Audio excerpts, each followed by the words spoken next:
आखिर अल्लाह ताला ने कुरान में किन लोगों को कामयाब कहा है?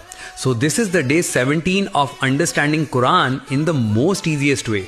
तो कल हम लोगों ने डिस्कस किया था सूरह अल बकरा का 13th रुकू और आज हम लोग देखेंगे सूरह अल बकरा का 14th रुकू। तो अल्लाह ताला फरमाते हैं कि यहूदी कहते हैं कि नसरानियों के मजहब की कोई बुनियाद नहीं और नसरानी कहते हैं कि यहूदियों के मजहब की कोई बुनियाद नहीं, हालांकि दोनों अहले किताब हैं। और अब तो कुरान पढ़ने वाले भी ये कहने लगे हैं अल्लाह कयामत के दिन फैसला करेगा।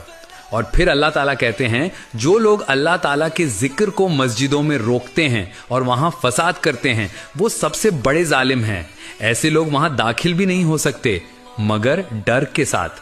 फिर अल्लाह कहते हैं मशरिक और मगरिब दोनों अल्लाह ही के हैं, तुम जिधर मुंह करोगे तुम्हें अल्लाह ही दिखाई देगा, बेशक अल्लाह सब सुनने और जानने वाला है।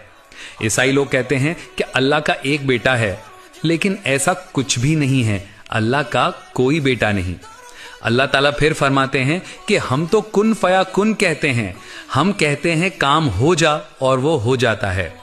फिर अल्लाह कहते हैं कि काफिर लोग कहते हैं कि या तो अल्लाह खुद दिखाई दे या फिर कोई मोजज़ा दिखाए, हालांकि इल्म वालों के लिए और यकीन रखने वालों के लिए निशानियां ही निशानियां हैं।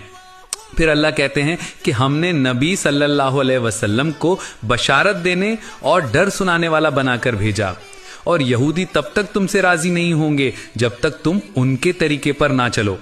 याद रखो हक वही है जो अल्लाह की तरफ से आया और वही लोग कामयाब हैं जो इसे पूरी सही तरह से पढ़ते हैं। तो ये था सूरह अल बकरा का 14th रुकू और कल हम डिस्कस करेंगे सूरह अल बकरा का 15th रुकू।